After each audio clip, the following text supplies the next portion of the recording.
अब देखिएगा, उन्हीं के स्वामी दयानंद जी के करकमलों से लिखा हुआ है। ये हमारा एक सेवक किसी लाइब्रेरी से बुक लाया, क्योंकि हमारे भक्त जो हैं अब लाखों की संख्या में हैं और कई कई हजारों की संख्या में बुद्धिमान हैं। वो इसी खोज में रहते हैं कि और कहाँ से ऐसी सामग्री प्राप्त की जाए जिससे नकली संतों ऋषियों की खाल उतरे, ज्ञान से ये इनकी जो महिमा समाप्त हो, ताकि जनता सतमार्ग को समझ सके। तो उसने एक अपना रिश्तेदार, उसका नाती, एक अपनी ही लाइब्रेरी बनाए हुए है, स्वयं अपनी 125 बुकें उसके पास थी, उनमें से लाया। अब देखिएगा ये क्या है, इसका नाम महर्षि दयानंद समग्र क्रांति के अग्रदूत, संपादक हैं स्वामी सत्यप्रकाश सरस्वती। ये डॉक्टर रतन कुमारी स्वाध्याय संस्थान इलाहाबाद से प्रकाशित हुई है। ये देखिएगा,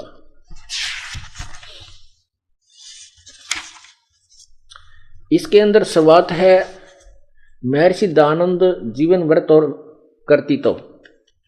लेखिका डॉक्टर उषा ज्योतिषमती MSc DPhil, और ये इस संस्थान के द्वारा डॉक्टर रतन कुमारी स्वाध्याय संस्थान के द्वारा इसको संपादन हुआ है, प्रकाश हुआ है। यह है, देखो, स्वामी दयानंद निर्वाण सती निबंध सभा माला प्रथम पुरुष, संपादक स्वामी सत्यप्रकाश सरस्वती, प्रकाशक डॉक्टर रतन कुमारी स्वाध्याय संस्थान, विज्ञान परिषद भवन, महर्षि दयानंद मार्ग, इलाहाबाद।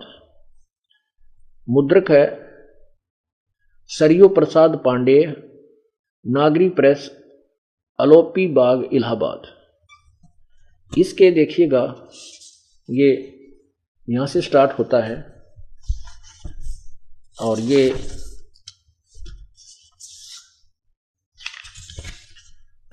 देखिएगा प्रश्न नंबर 8 पर यहाँ स्वामी दयानंद जी ने स्वयं अपना जो जीवन वर्णन है पत्र के द्वारा पूना में भेजा, वही आगे प्रकाशित हुआ। प्रथम लेख, मैं स्वामी दयानंद सरस्वती संक्षेप से अपना जन्म चरित्र लिखता हूं। संवत 1881 के वर्ष में मेरा जन्म दक्षिण गुजरात प्रांत देश काठियावाड़ का मजोकठा देश मोरबी का राज्य औदिच्य ब्राह्मण के घर में हुआ था। यहाँ अपना पिता और निजी निवास स्थान के प्रसिद्ध नाम इसलिए मैं नहीं लिखता कि जो माता पिता आदि जीवित हों और मेरे पास आवें तो इस सुधार के काम में विघ्न हो, क्योंकि मुझको उनकी माता पिता की सेवा करना, उनके साथ घूमने में श्रम यानी परिश्रम और धन आदि का व्यय करना नहीं चाहता। एक तो यह देखो, स्वामी जी औरों को तो शिक्षा देते हैं जो माता पिता की सेवा ही करनी चाहिए, माता पिता ही प्रथम गुरु हैं, ऐसा। और स्वयं कहते हैं कि मैं इस पत्र में अपने माता पिता और निज स्थान नाम इसलिए नहीं लिख रहा हूं कहीं मेरे माता पिता जीवित हों और ये मेरे पास आ जावें तो मुझे उनकी सेवा करनी पड़े, मन परिश्रम करना पड़े उनकी सेवा में, उनके साथ घूमना पड़े और उनकी सेवा में मुझे धन भी लगाना पड़े। पुण्यात्माओं, हम मजदूर हैं, कोई किसान है, कोई व्यापारी है, कोई अधिकारी कर्मचारी है, ये सभी अपने काम में व्यस्त होते हैं, उनका वही काम होता है। और सन्यासियों का, साधुओं का भी यही काम है, संत का यही काम है। यदि उसके माता पिता उसके पास आ जाएं तो उनकी सेवा करण में उसने के बिजली पड़े, क्या पुत्र नहीं? और उसमें कहता बाधा पड़े, तो बाधा तो एक गृहस्थी अपना सारा दिन जीवन में मेहनत करता है, सामने आकर पड़े है, फिर वो माँ बाप की सेवा करने में उसका भी श्रम लगता है, बीमार हो जाए तो उसके धन भी लगाना पड़ता है, वैसे रोटी देनी पड़े उसमें भी धन लगता है, तो वो भी कह दे मैं क्यों धन लगाऊं। परमात्मा कहते हैं कथनी तज करनी तज कथनी कथ ये अज्ञानी दिन रात, कोकर जो भौकत फिरे ये सुनी सुनाई बात। और वे कहते हैं माता पिता ही उनके गुरु हैं, उनकी सेवा करना है उनका परम धर्म है। ये तो सही है, लेकिन आप क्या कर रहे हैं स्वामी जी, आप क्या कह रहे हैं? पंडित और मसालची दोनों सूझे ना, औरों को करें चांदना रहे आप अंधेरे मां। अब आगे दिखाता हूं एक कलम तोड़ इनकी अपनी व्याख्या। ये पृष्ठ 8 पर था।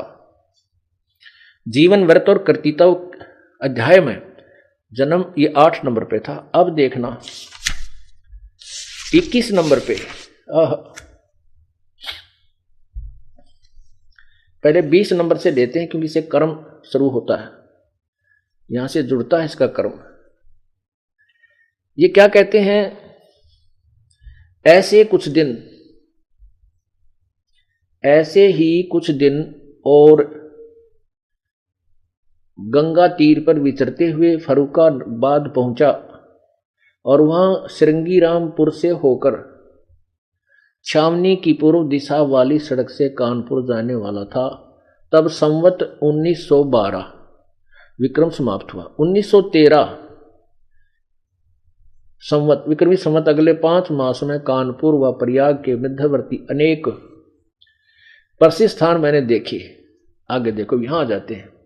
यहां इसलिए दिखाया गया 1913 का विवरण है।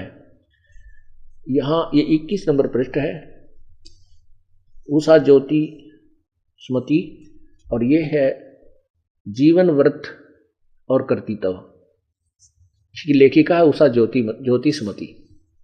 ये क्या कहते हैं? पश्चात, उसके पश्चात, तत्पश्चात जिस वस्तु की खोज में था उसके लिए, अर्थ माने के लिए आगे को चल दिया। और अशुद्ध सुधी तो सम्मत ये 1913 है, गलती से मिसप्रिंट 1313 है, क्योंकि 1313 में दिन जन्म ही नहीं था। 1913 को दुर्गा कुंड के मंदिर पर जो चांडालगढ़ में है पहुंचा, वहां 10 दिन व्यतीत किए। वहां मैंने चावल खाने सर्वथा छोड़ दिए और केवल दूध पर अपना निर्वाह करके दिन रात योग विद्या के अध्ययन में और अभ्यास में तत्पर रहा। दुर्भाग्यवश वहां मुझे एक बड़ा दोष लग गया, अर्थात भांग पीने का स्वभाव हो गया। सो कई बार उसके प्रभाव से मैं सर्वथा यानी पूर्ण रूप से बेसुद्ध हो जाया करता था। बोलो सतगुरुदेव की, बोलो स्वामी जी की जय, नशेड़ी की जय। अब पुण्यात्मा, ये दास पहले से कहता रहा था कि ये अवश्य कोई नशे का प्रयोग करता था, नहीं तो पहले पृष्ठ पे क्या लिखा अगले पर नहीं पेरा उसने, तू इसका खंडन स्वयं कर रहा है। और जो व्यक्ति ये कह सकता है कि सूर्य पर आदमी रहते हैं, मनुष्य भी रहते हैं और ये सब अन्य प्राणी भी वहां पर रहते हैं, और वहां पर पृथ्वी की तरह सब पदार्थ हैं, ऐसे ही झरने बहते हैं, बाग बगीचे हैं, काजू किस्मत सेब संतरे सूर्य पर भी है। और उसे कोई पूछे कि क्या इन वेदों को वहां पढ़ा जाता है? हाँ, इन्हीं को पढ़ा जाता है। तो बगैर नशे के ये बात नहीं बोल सकता। जब आदमी सूर्य पर आदमी बताने जा रहा है तो खोपड़ी घूम जानी चाहिए, यदि वो होश में है। इससे सिद्ध है सत्यार प्रकाश इसने इसी भांग के नशे में पूर्ण किया है। अब सत्यार प्रकाश देखिए कि सूर्य पर आदमी रहते हैं, ये भांग पीकर ही लिखा जा सकता है, स्वस्थ आदमी कभी नहीं लिख सकता। कम से कम सूर्य ने तो छोड़ देता, और तो झूठ बतेरी बोल रखी थी इसने, वो भी नहीं छोड़ पाया क्योंकि इसको सोच ही नहीं थी क्या लिखने जा रहा है। ये देखो वही सत्यार्थ प्रकाश।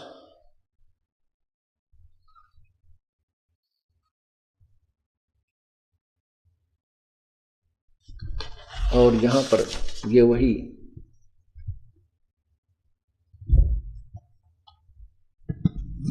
और देखना इसके 197-98 पृष्ठ पे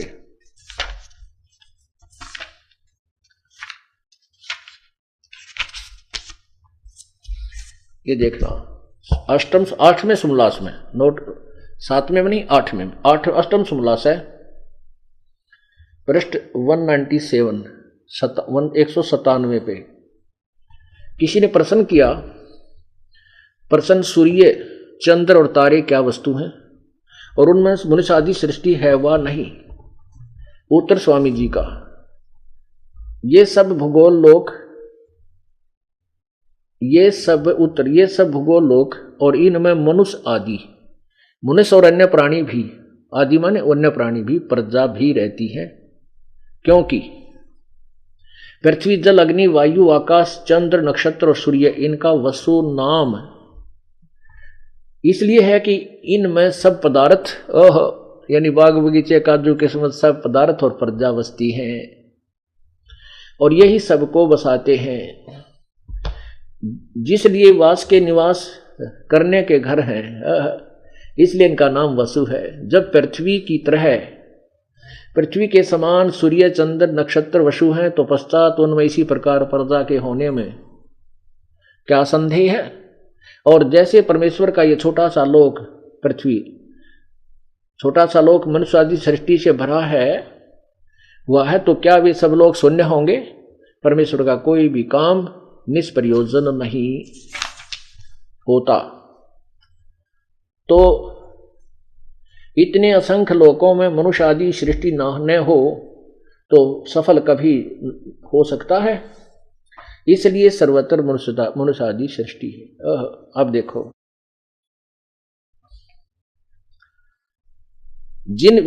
यहां क्या लिखा है कि दाता, ये 198 पे चल रहा है, यहां लिखा है कि जैसे इस देश में, प्रश्न किया है, जैसे इस देश में मनुष्यादि सृष्टि की आकृति अवय है वैसे ही अन्य लोकों में भी होंगे वह विपरीत। इसका कुछ वर्णन दिया है कि जैसे अफ्रीका में काले काले, चीन में जो हो उस प्रकार के ऐसे अंतर हो सकता है।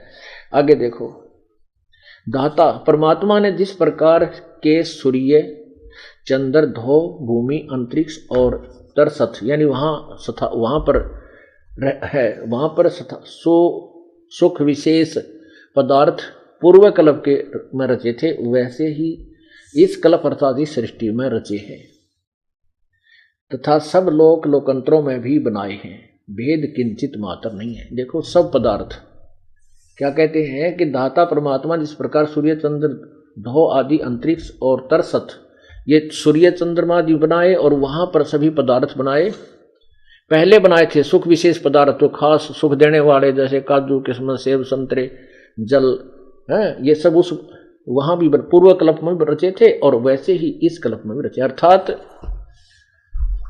स्वामी जी का कहने का भावार्थ है कि जैसे इस एक कल्प के अंत में ये सभी लोग रचे जाते हैं और इनमें सभी पदार्थ भी परमात्मा ही रचता है, ऐसे ही अब भी रचे हुए हैं और सब में ये सब व्यवस्था है, सब पदार्थ है। और आगे पूछा कि क्या उन लोकों में सूर्य आदि में ये वेद पढ़े जाते हैं? इन्हीं वेदों को पढ़ते हैं? कहते हाँ, ये इन्हीं को पढ़ते हैं। ये देखो इसी 198 पृष्ठ पे सत्यार्थ प्रकाश है, ये सब अर्थ, ये 8वां समोल्लास चला, 9वां उधर हो गया, यहाँ लास्ट में है। जिन वेदों का इस लोक में प्रकाश है उन्हीं वेदों का उन लोकों में भी प्रकाश है वा नहीं, उन्हीं का है। जैसे एक राजा की राज्य व्यवस्था नीति सब देशों में समान होती है उसी प्रकार परमात्मा राजा राजेश्वर वेदोक्त नीति अपने सृष्टि रूप सब राज्य में एक सी है। अपुण्यात्माओं ऐसे महर्षियों ने ये बैठा रखा, ये स्वयं सब विकार करता था, अबरक भस्म खाता था, तमाकू सूंघता था और सबसे बड़ी बात भांग पीता था। ओए होए पुण्यात्माओं, इस काल ने हमें बहुत बुरी तरह भ्रमित करवा दिया अपने नकली दूत ऋषि महर्षि संत गुरु बनाकर। अब कोई समय दिया प्रभु ने, हमने इसको चूकना नहीं। अब जैसे प्रसंग कि परमात्मा पाप कर्मों का नष्ट कर देता है, पाप कर्मों को नाश कर देता है, नष्ट कर देता है। क्योंकि पाप से दुख होते हैं, कोई बीमारी होती है, कोई टांग टूट जाती है या कोई और हानि होती है किसी प्रकार की, ये पाप के प्रभाव से होती है। और परमात्मा की सतभक्ति और सच्ची प्रार्थना उससे की जाए नियम रहते हुए तो दूर कर देता है। अभी आपको एक कथा सुनाते हैं। एक बहन ने अपनी आत्मबीती हमें बताई, लिख कर दी है। इसमें इसने दिखाया है कि मैं पहले मेरे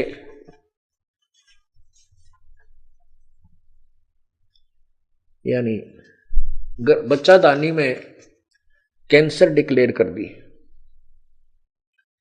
और उसकी ये एक्सरे उतरवाए, अल्ट्रासाउंड भी उतरवाया। ये देखिएगा,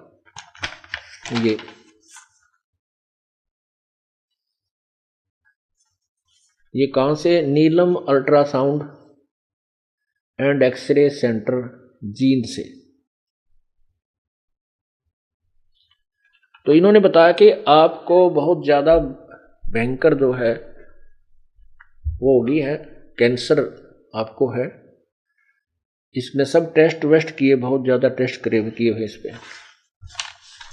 इस बहन ने उपदेश ले रखा है। इसने कहा कि मैं चंद्रो वाइफ ऑफ रामकुमार, गांव देसखेड़ा, जिला जींद से हूं। मैंने सतगुरु रामपाल जी महाराज जी से सन 2006 में नाम उपदेश प्राप्त हुआ था। इससे पहले मुझे मासिक धर्म में पीड़ा होती थी। एक दिन मैंने जींद मेडिकल के में टेस्ट करवाया। वहां डॉक्टर नीलम MBBS MD RD ने मुझे पेट में कैंसर बताया। मैंने पुण्य परमात्मा सतगुरु रामपाल जी से प्रार्थना की। जब मैं 2 महीने बाद दोबारा उसी डॉक्टर के पास ऑपरेशन के लिए गई तो उन्होंने यह घोषित कर दिया कि पेट में कैंसर नहीं है। दोबारा उन्होंने अल्ट्रासाउंड किया, टेस्ट किए, कहते हैं आपके कोई कैंसर नहीं है। बोलो सतगुरुदेव।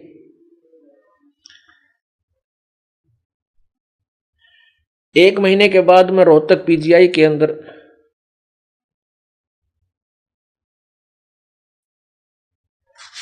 डॉक्टर के पास गई। उन्होंने मुझे छाती में राइट साइड में कैंसर बता दी। बाद में दूसरी और बीमारी होगी। मैंने दोबारा सतगुरुदेव रामपाल जी महाराज से प्रार्थना की। रात को मुझे सपन में सतगुरु रामपाल जी के दर्शन हुए। फिर मैं दोबारा PGI डॉक्टर के से रिपोर्ट लेने के लिए गई थी तो वहां एक बड़े डॉक्टर थे। ऑपरेशन के लिए तैयार हुए तो उन्होंने देखा, दोबारा अल्ट्रासाउंड वगैरह किया, देखा कि कैंसर नहीं है और न ही वो गांठ जिसका हम ऑपरेशन करना था वो है। उन्होंने कहा कि यह पहला केस है कि बिना ऑपरेशन के कैंसर ठीक हुई है। बोलो सतगुरुदेव की। वो बहन यही होगी,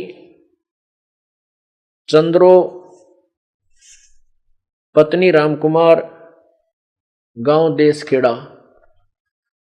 तो ये वो बहन है जिसने अपनी आत्मकथा आज आगे बताई। ये पहले आकर बहुत बुरी तरह रो रही थी 2 महीने पहले कि मेरा तो पहले तो आराम हो गया था, पर इनको तो राइट साइड चेस्ट में दूधी के ऊपर कैंसर गांठ बताई है। जब ऑपरेशन के लिए गई, रिपोर्ट आदि जो उसने ले रखी थी, वहां जाके डॉक्टर ने कहा कि जो ऑपरेशन करना था वह गांठे को नहीं, कैंसर ही नहीं है। बोलो सतगुरुदेव जय।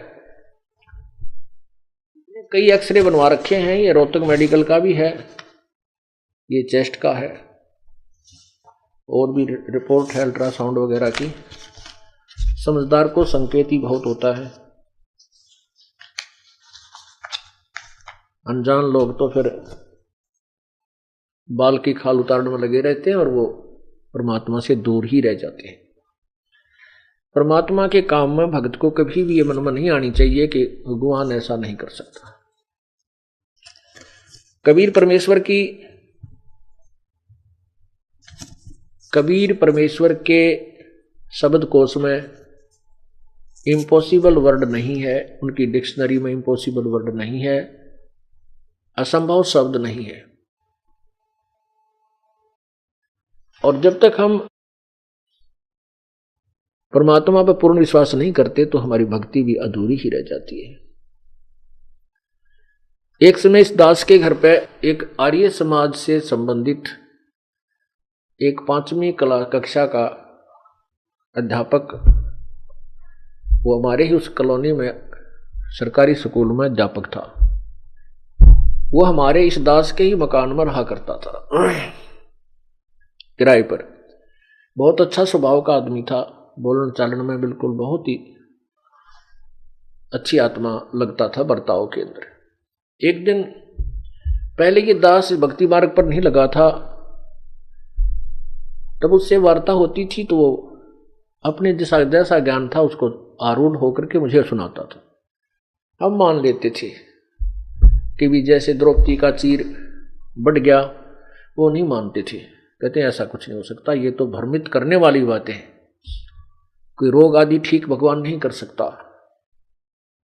नरसिंह जी की हुंडी जैसे भगवान ना आकर के 500 नोट दे दिए थे, कहता ये सब बकवास है, परमात्मा ऐसे नहीं करता, परमात्मा तो बस जैसा किया है वैसा ही फल दे देता है। जब इस दास को उपदेश प्राप्त हुआ, फिर दास के साथ वो कृष्ण में हुए जो भगवान किया करता है। इस दास ने अपने आगे एक बैठक थी बनाई, उस बैठक के ऊपर एक अलग से पूजा स्थल बनाया, वो 5.5 बाई 15 फुट का गैलरी के ऊपर। उसमें आमने सामने 2 झांकी लगाई, खिड़की लगाई, विंडो, और उनमें एक शीशा टूटा हुआ था, उसमें चूहे बढ़ करके प्रवेश कर करके, और मैंने जो बुक छिपाई थी ये भक्ति बोध टाइप की नित्यनेम वाली 2000, वो वहां एक तख्त पर रखती थी। चूहे बनकर उसको बढ़कर उसमें काट रही थी प्रवेश करके। पहले जब ये वो कुटिया बनाई ऊपर, ये दास 2 जाली लाया था, माप के ले गया था, और वो जब लगाने लगे तो वो छोटी रहेगी, छोटी भी लगभग 10 इंच एक तरफ से, 8 इंच एक तरफ से, ऊपर ठीक है, बराबर चौड़ाई में कम थी। वो या तो मेरे लखन में अंतर रह गया या उसके काटन में जो जाली काट के दे था। ये लोहे की जाली जो मच्छरों से बचाव के लिए लगाई जाती है विंडो के ऊपर, खिड़की के ऊपर। फिर मुझे याद आया कि क्यों ना उन दोनों जालियों को जो छोटी रह गई थी इस एक ही खिड़की के ऊपर, विंडो के ऊपर लगा दूं, ताकि इसमें से चूहे प्रवेश ना हो सके। ऐसा कहकर के मैंने अपने बड़े पुत्र जो 12-13 वर्ष की आयु का था उससे कहा कि तू और साथ में ये किराएदार है बेटा, इसको साथ लेकर के, एक और किराएदार वहां रहता था बिहार का, अनिल नाम था उसका, इस बच्चे के साथ लग के यहाँ सीढ़ी लगा करके और इन दोनों जालियों को ऊपर नीचे करके लगा दो। और जब पहले वो जाली लगा रहे थे वो दोनों ही बच्चे थे, उन्हीं के सहयोग से वो लगानी चाहिए थी, तो उन्होंने कहा ये तो छोटी है जी। मैंने अपनी आंखों देखा, लगा कर इधर देखा इधर देखा, वो वास्तव में छोटी थी। मैं कहकर चला गया, बच्चे ने सामने एक जाली लगा रखी, दूसरी जाली वहीं पड़ी, वो हमने उठा करके स्टोर में डाल दी थी। और एक रेनी सीजन यानी वर्षा का ऋतु भी ऊपर से उतर गया था, उसमें कुछ जंग लगा हुआ था, नई नहीं थी, वो नई नहीं लग रही थी। और उससे पहले मेरे पूरे मकान में कोई ऐसी जाली हमने नहीं लगाई थी, क्योंकि ये मन बहुत उठ पटांग सोचने में तैयार हो जाता था, ऐसे नहीं हो सकता, ऐसा हो गया होगा, ये सब शिकंजे काट दिए इसके, सब इसकी पर काट दी परमात्मा ने मन की। ये विश्वास नहीं होने देता परमात्मा पर, और विश्वास हुए बिना भक्ति नहीं हो सकती। तो मैंने आकर देखा, मैंने उसकी मम्मी से पूछा कि आप, वो बच्चा तो खेलने चला गया लगा लगू कर उसने, कि ये बताओ वो जाली 2 थी, एक कहाँ के, एक तो ये रखी और एक इन बच्चा ने लगा दी। मैं कहने लगा ये तो छोटी थी। उसको इतना पता नहीं था ये छोटी थी या बड़ी थी, वो हमारे ही बीच में था। वो कहने मुझे नहीं मालूम, मैंने उसको सुबह से कहने लगी थी, भाई तेरे पापा कह के गए हैं तू जाली लगा दे, लगा लो नहीं तेरे को गुस्सा होंगे। कहता ही 10 आध घंटा पहले लगाकर वो खेलने गया है। मैंने तुरंत बुलवाया। मैंने उससे कहा, बेटा, मैंने उसकी माँ से कहा कि एक सच्ची बता, ये कोई बदलवा तो नहीं लाया जाली को? नहीं, मैंने उतार के दी है अभी इसको, 1 घंटा पहले डाली थी, स्टोर से निकाल लिया। मेरे तो पसीना आ गया कि हे प्रभु, सचमुच आप जैसे सुने वैसे ही मिले कबीर देव। लड़का बुलाया, वो किराएदार बुलाया। लड़के से कहा कि क्योंकि बच्चे भी भक्ति पर लग चुके थे, 2 वर्ष हो गए थे हमने नाम लिए ना। मैंने कहा कि बेटा, परमात्मा कबीर जी की कसम खा, मेरे सिर पे हाथ रख कि तू जो कहेगा सत्य कहेगा। क्या हो गया पापा? ये बता, तो ये जाली बदलवा के लाया है या वही है? कहने लगा ये वही जाली है, मेरी माँ ने उतारी थी, ये अनिल रहा, इससे पूछ लो। उसने भी यही कहा। तो मैंने उनसे याद दिला, उनको याद दिला के ये पहले हम लगाने लगे थे तो छोटी थी, अब पूरी कैसे होगी? पूरी होकर के ऐसे चौड़ाई में पूरी होकर के और 6-7 इंच और एक्स्ट्रा थी, ऐसे मुड़ी हुई, आज तक प्रमाण है वो। अब मैं तो गदगद हो गया भाई, मुझे मालूम है ये क्या हो गया और कैसे हो गया। सतगुरु जो चावे सो कर ही, 14 कोट दूत जम डर ही, ऊत भूत जम त्रास निवारे, चित्रगुप्त के कागज पर। मैंने कहा ये दूसरी भी लगा देना। अगले दिन उन्होंने वो दूसरी भी लगा दी, वो भी सेम सती थी। उसके बाद इस दास का जीवन ही पलट गया कि परमात्मा के संविधान में ये होना ही नहीं चाहिए कि ऐसा नहीं हो सकता, वैसा नहीं हो सकता। अब मैंने सोचा कि ये जो आर्य समाजी टीचर है, अध्यापक है, इसको बता दूं। शास्त्री जी को आया था, वो 5वीं का अध्यापक था, हेडमास्टर। 5वीं तक का ही वहां स्कूल था, प्राइमरी स्कूल। कि बहुत अच्छा आदमी है, बहुत नेक विचार रखता है, आज इसका पेटा भर दें, सारे परिवार वाले कसम खा खा के जचा देंगे और इसका कल्याण हो जाएगा। उसको बुलाया शाम के समय, अगले दिन जब वो अपनी ड्यूटी से आ लिया। मैंने कहा देखो अध्यापक जी, क्या आप मानते हो कि द्रौपदी का चीर बढ़ा था? कहने लगा ये कोई बात करते हो आप पढ़े लिखे हो, कोई इंजीनियर हो करके ऐसी रूढ़िवादी बातें करते हो, ये कभी नहीं हो सकता। मैंने कहा देखो ये जाली लगी है, चलो मैं दिखाता हूं। ये 8 इंच छोटी थी और इन दोनों बच्चों ने, उसकी मम्मी भी वहीं पर, वो लड़का भी, वो अनिल भी बुला लिया मैंने किराएदार। वहां ये पूछ लो उनसे, मैंने सारी कहानी बतानी चाहिए पर वो तो सिर पर सुई गई, 100 पर सुई गई उसकी। तो कहते आप ऐसे बकवादे मैं नहीं सुना करता, ये कभी नहीं हो सकता, मुझे अब करके दिखा। वो तेरा गजब हो, ये मैं ये तो नहीं कह रहा कि मैंने कर दिया, हम तो क्या भगवान ने ऐसा किया। मैं चुप हो गया, मैं नहीं बोला। माँ से मूड गेला के माथा मारे तो लड़ने तैयार हो गया। और कितना अच्छा आदमी दिखा था, एकदम मेरी उम्मीद से, मेरी आशा के विपरीत वो व्यवहार कर गया। मैं बिल्कुल खामोश हो गया, भाई इसके लिए बोलना तो एक लड़ाई को ही आगे बढ़ाना। मैं चुप हो गया बिल्कुल। तूने सोचा तक मकान मालिक नाराज हो गया, तो ला गया फिर इधर उधर की बातें करने। देखो आप तो शिक्षित हो, पढ़े लिखे हो, जेई हो, ये तो रूढ़िवादी लोग जो अनपढ़, उनको बकाया जा सकता है। मैं नहीं बोला, मैं बंटन देश पीरियड में कहने लगा देखो मैं सुनाता हूं एक महापुरुष कैसे होते हैं। महर्षि दयानंद बड़े योगी थे और वो क्या करते थे, आसन पद्म लगा के योग अभ्यास से अपने आप को, अपने शरीर को ऊपर उठा लेते थे, छत के सिर मिलाकर वापस आ जाते थे। एक दिन रसोईया ने उसको देखा और 10-20 को बुलाया, सामने देखा खिड़की में से, तो महाराज जी नीचे से ऊपर जाते हैं और वापस आ जाते हैं छत के सिर लगा के।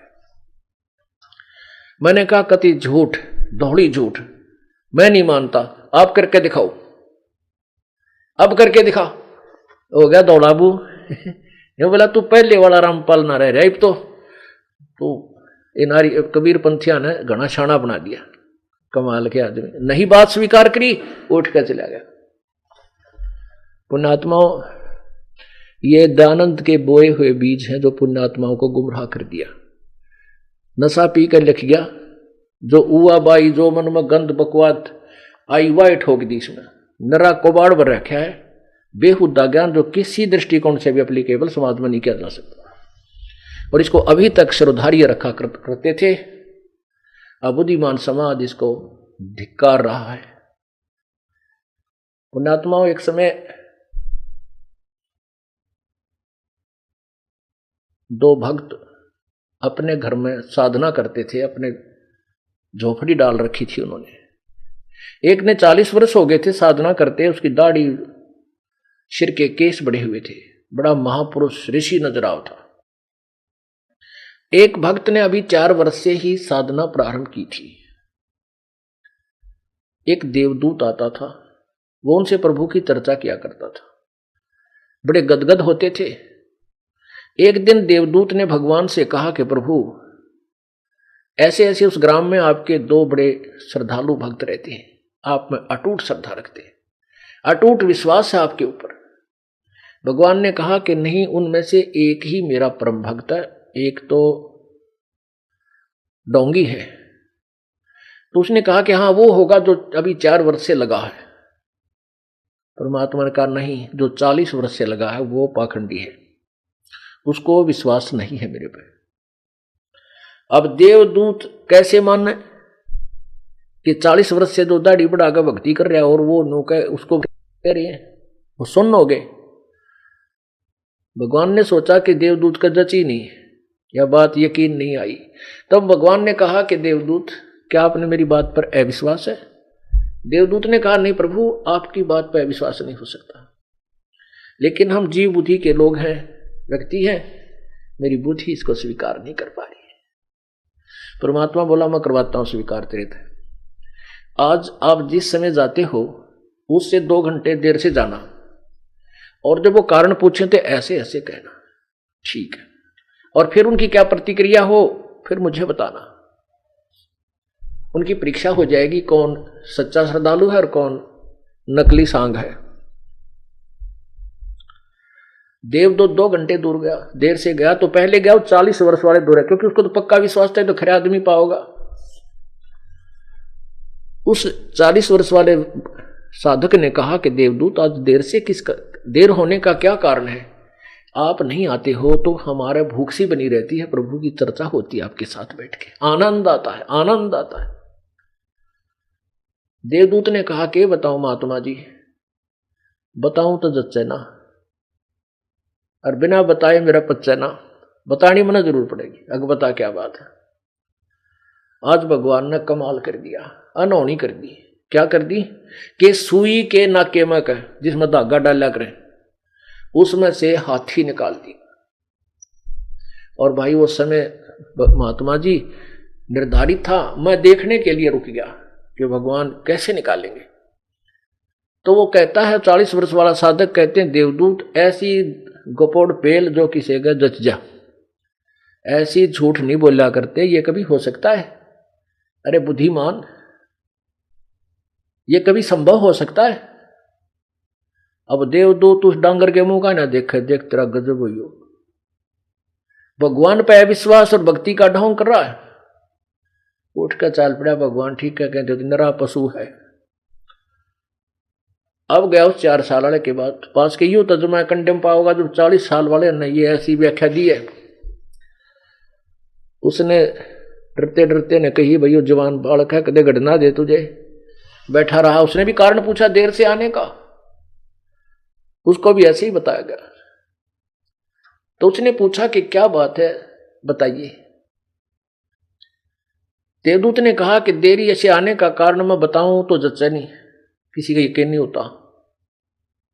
ऐसी अनहोनी प्रभु ने की, उसको देखने के लिए मैं देर से आ पाया, उसको देख कर आया।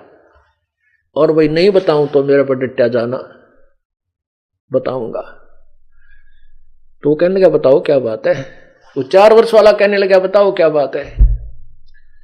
देवदूत ने कहा कि आज प्रभु ने 1 बजे ऐसे उस सुई के नाके में का, सुई के सुराख में का हाथी निकाल दिया। पर मैं तो असमंजस में पड़ गया, देखता ही रह गया। तो वो कहता 4 वर्ष वाला के देवदूत, भगवान निकाल दे सारी पृथ्वी ने सुई के नाके में गए, या भी कोई अचरज की बात है। बोल सतगुरुदेव। तो सीने से लगा लिया उस देवदूत ने उस 4 वर्ष वाले साधक को। ने बोला धन है तेरे माता पिता को जिससे जन्म लिया। अब परमात्मा कहते हैं जीवन तो थोड़ा ही बोला जब सत सुमरण हो, जो लाख वर्ष का लेख जीवना भाई लेख है दरेना को। बोलो सतगुरुदेव। कर जोरूं विनती करूं, धरूं चरण पर शीश, गुरु राम देवानंद जी महाराज ने दियो नाम बख्शीश। कोटि कोटि सिजदा करूं, कोटि कोटि प्रणाम, चरण कमल में राखियो मैं बंदी जाम गुलाम। कबीर जय इब कै सतगुरु मिले, सब दुख आँखों रोए। चरणों ऊपर शीश धरूं, कहूं जो कहनी हो। कबीर साईं मिल लेंगे, पूछेंगे कुशलात, आद्य अंत की सब कहूं, अपने दिल की बात। गुरु जी तुम ना भूलियो, चाहे लाख लोग मिल जाएं, हमसे तुमको बहुत हैं, तुमसे हमको नाई। तुम्हारे विसारे क्या बने, मैं किसकी शरण में जाऊं। शिव वृंश मुनि नारद, इनके हृदय न समाऊं। अब गुण किए तो बहुत किए, करत न मानी हार। बावे बंदा बख्श दियो, बावे गर्दन उतार। अब गुण मेरे बाप जी, बख्शो गरीब नवाज। जो मैं पूत कपूत हूँ, बड़ पिता को लाज। मैं अपराधी जन्म का, नक्सक भरे विकार। तुम दाता दुख भंजना, मेरी करियो संभार।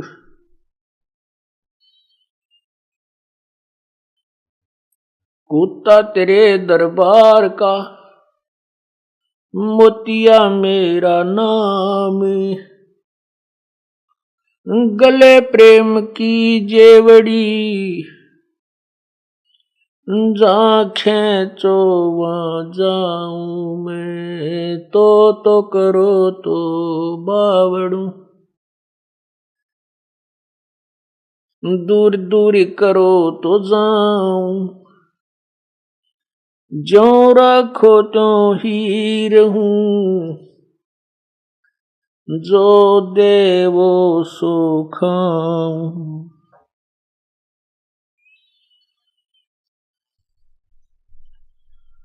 बंदी छोड़ दयाल जी, तुम तक हमारी दौड़े। जैसे कागज जहाज का, सूजत और न ठोरे। परम पिता परमात्मा, सारी सृष्टि के रचनहार कुल मालिक, सर्व सृष्टि रचनहार कुल मालिक कबीर देव, कबीर प्रभु, कबीर साहब,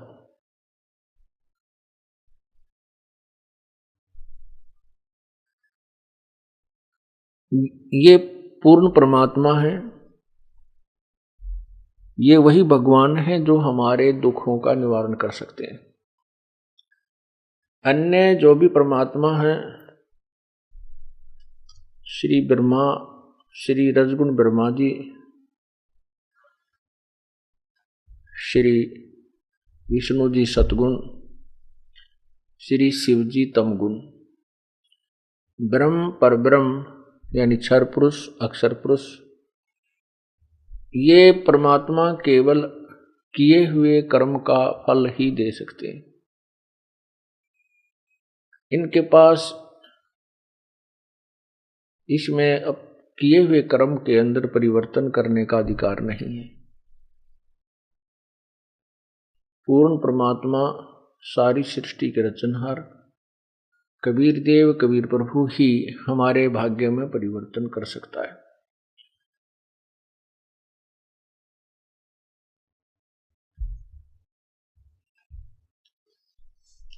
वो कब करते हैं? जब हम उनके चरणों में विधिवत मर्यादावत लग जाते हैं, आजीवन मर्यादा में रहते हैं।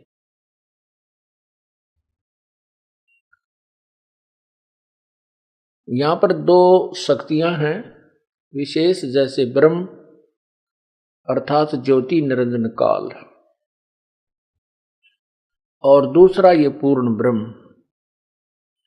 इन 21 ब्रह्मांड में इन दो भगवानों की जो है विशेष सत्ता है।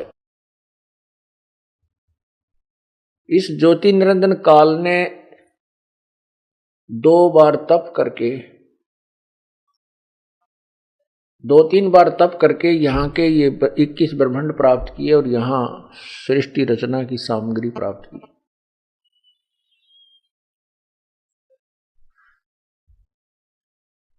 इसलिए ये यहाँ का 21 ब्रह्मांड का कंट्रोलर है। ओवरऑल कंट्रोलर जो है वो कबीर परमात्मा है, पूर्ण ब्रह्म है। यदि नियम का भंग ब्रह्मा करता है, विष्णु करता है, शिव करता है, इनको भी दंड भोगना पड़ता है। ब्रह्म करता है, इसको भी भोगना पड़ता है, पर ब्रह्म भी अगर अपने नियम भंग करता है उसको भी दंड परमात्मा देता है। जैसे आपने देखा पढ़ा, आपका पवित्र हिंदू धर्म में जन्म होने के कारण आपको भगवान श्री विष्णु जी, श्री कृष्ण जी, श्री राम जी के चरित्र का मैं तो बहुत बार सुना हुआ है। विष्णु रूप में, विष्णु जी अर्थात श्री रामचंद्र जी रूप में जब अवतरित हुए, उन्होंने बाली को मारा था, सुग्रीव के भाई को धोखे से। उसका भी दंड भगवान श्री रामचंद्र उर्फ विष्णु जी ने भोगना पड़ा।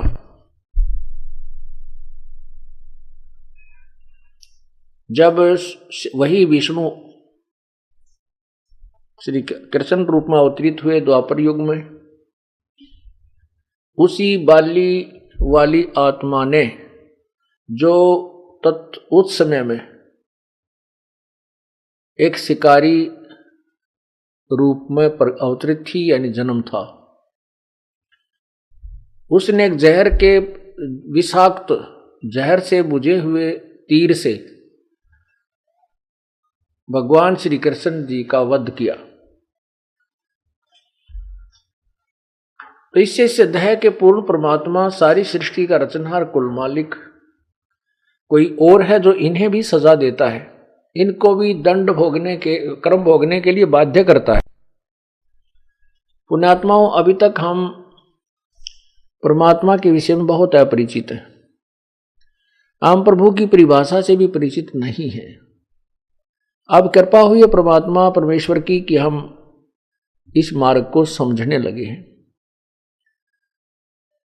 आज वर्तमान में जितने भी पंथ, संत, ऋषि, महर्षि, उन संतों और ऋषियों, उन संतों को छोड़कर के जो परमात्मा से,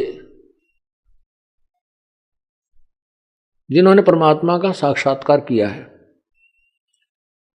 और परमात्मा की वाणी, कबीर साहब की वाणी के अतिरिक्त जितने भी सदग्रंथ शास्त्र आप पढ़ोगे, जितने भी अभी तक हमें जो ज्ञान था, हम केवल कोई राम कह देता, कोई अल्लाह, कोई गॉड, कोई खुदा, कोई रब, परंतु हमें ये नहीं मालूम था वो रब कौन है और किस रब के सामने हम प्रार्थना कर रहे हैं, किस अल्लाह के सामने हम प्रार्थना कर रहे हैं। ये तो ऐसी स्थिति थी हमारी कि जैसे आज से 50 वर्ष पहले, 60 वर्ष पहले हिंदुस्तान जब गुलाम था और उसके भी 10-15 वर्ष तक ऐसे ही स्थिति चल रही थी। जनसाधारण इस बात से परिचित नहीं था, अशिक्षित ज्यादा थे। तो उसमें क्या था कि जैसे कोई अफसर आ जाता था, कोई अधिकारी आ जाता था गांव में, विशेषकर ये दास अपने स्थिति बताना चाहेगा क्योंकि हम ऐसे उस क्षेत्र में ऐसी व्यवस्था थी। कोई भी अधिकारी आ जाता था, उसमें वहां कौन अधिकारी आते थे, या तो कोई पटवारी या कोई तहसीलदार आ जाता, भूल भटक का कभी कभी। हमारे क्षेत्र में नहर बनी हुई थी, बहुत पुरानी नहरें हैं, तो उन पे इसके जो सिंचाई विभाग के अधिकारी आते थे,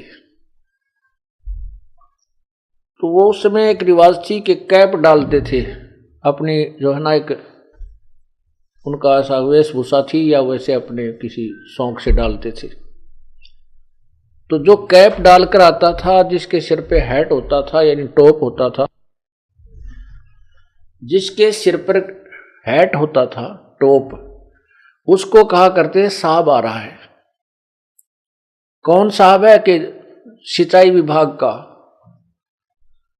नहर महकमे का साहब है, साहब आ गया है, साहब आया हुआ है। अब उनको इतना पता नहीं था कि ये कौन साहब है और इसकी कितनी क्षमता है, केवल यही कहा करते थे कि साहब आ गया था, साहब आया था, ऐसे। तो अब हम शिक्षित हो गए हैं हिंदुस्तान में, बच्चा बच्चा, बूढ़ा भी, बुजुर्ग भी शिक्षित है। आज हम इस बात से परिचित हैं कि कौन साहब कितनी पावर रखता है, इससे हमारा कहां तक का काम हो सकता है, इससे आगे ये नहीं कर सकता। इसलिए हम उसी अधिकारी के पास जाते हैं जिससे हमारा काम बनना होता है। ठीक इसी प्रकार आज ये भक्ति मार्ग है। पूरा विश्व इस यथार्थ ज्ञान से अपरिचित है, तत्व ज्ञान से अपरिचित है। वैसे ये तत्व ज्ञान पहले से विद्यमान है, इसकी तरफ किसी भी ऋषि महर्षि संत की दृष्टि नहीं गई और वो समझ नहीं सके। तो इस तत्व ज्ञान के आधार से हमें सभी भगवानों की, सभी साहबों की सतिथि का, उनकी अक्षमता का, उनकी औकात का पता लग जाता है। अब जैसे हम मढ़ी पूजते, मैडी, मंडी, यादगारें पूजते, जब हमें पता ही नहीं कि यहां क्या है, ये क्या दे सकता है, इसलिए पूजते हैं उसको। जब हमें ये पता होगा कि जो हम इसके पास जा रहे हैं, इसके पास ये पावर है ही नहीं, तो हम किस लिए जाएंगे उसके बाद द्वार पे? नहीं जाएंगे। हमारा काम बनना है,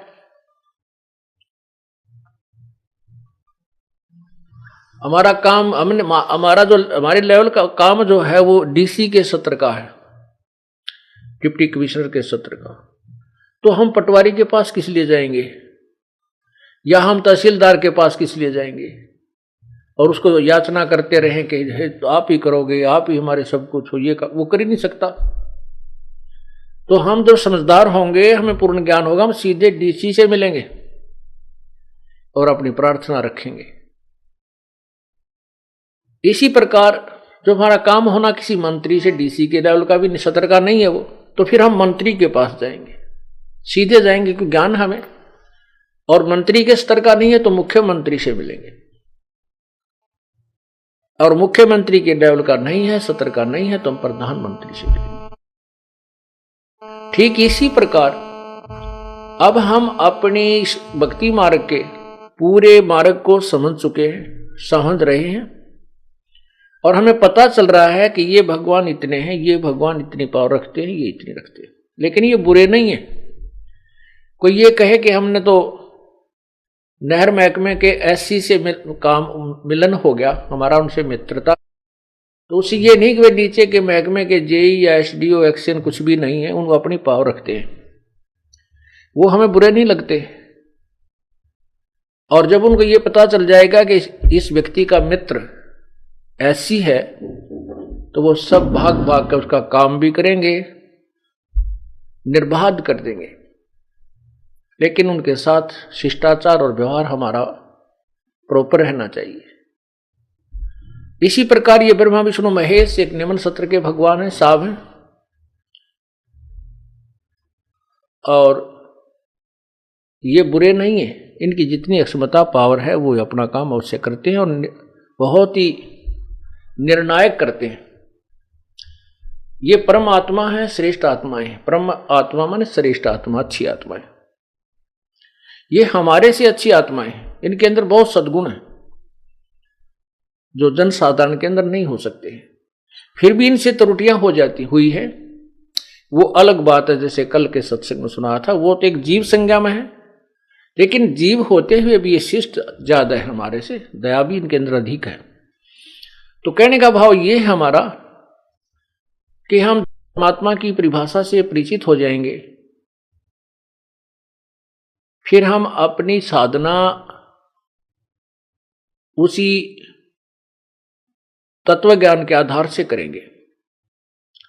हम वो साधना नहीं करेंगे जो हमें यही काल के जाल में फंसाए रखा, कभी नहीं करेंगे, क्योंकि हम दुखों से परिचित हो चुके हैं।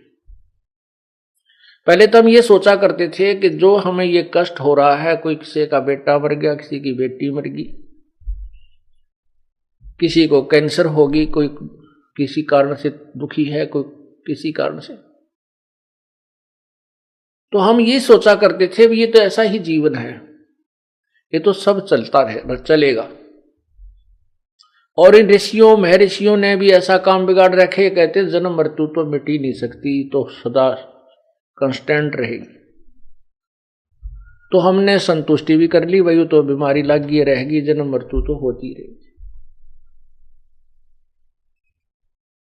तो इसका कोई विकल्प भी नजर नहीं आ रहा था कि ये दुख कष्ट, ये दुख हमारे ऊपर आ रहे हैं, हम जन्मते हैं, मरते हैं, बीच में जीवन काल में भी ना जाने कितने कष्टों से हम पीड़ित होते हैं।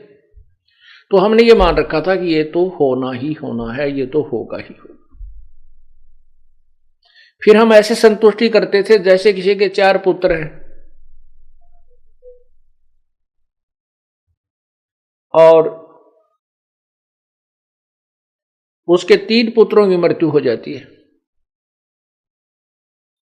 वो फिर ऐसे स्थान पर जाता है जहां जिसके एक ही पुत्र था उसी की मृत्यु होगी, तो संतुष्टि इसलिए कर ले, इस तुलनात्मक तरीके से कर लेता है कि हे भगवान, इससे तो मैं ही अच्छा, मेरा एक तो बचा हुआ है, इस बेचारे का एक ही था, वही चला गया।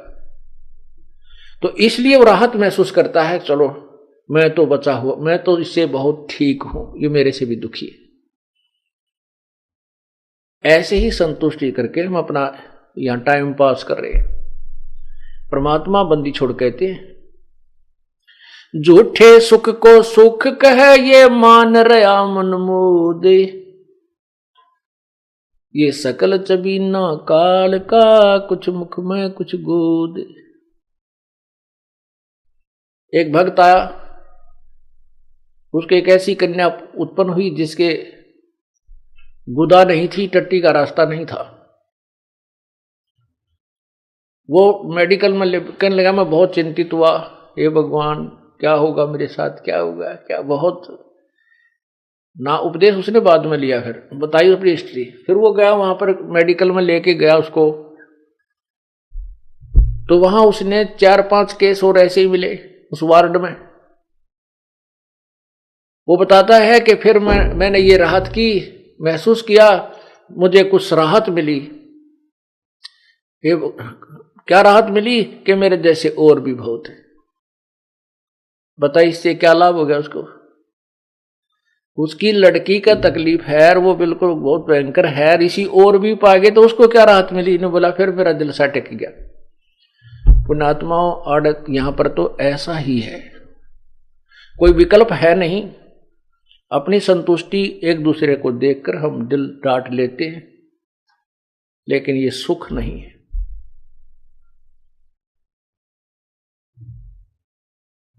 ये संसार समझदा नाही, कहंदा श्याम दोपहरे नू, गरीबदास ये वक्त जात है, रोगे इस पैरे नू। ये संसार समझदा नहीं, हमारे ज्ञान को नहीं स्वीकार करता। और कहंदा श्याम दोपहरे नू, ज्येष्ठ मास में, मई और जून में ये राजस्थान, हरियाणा, पंजाब और उत्तर प्रदेश में कड़ाके की गर्मी गिरती है, और उसके दोपहर में कितनी गर्मी होती है, 12 बजे के आसपास। हम जैसे किसी ने शराब पी रखी हो या भांग का नशा कर रखा है,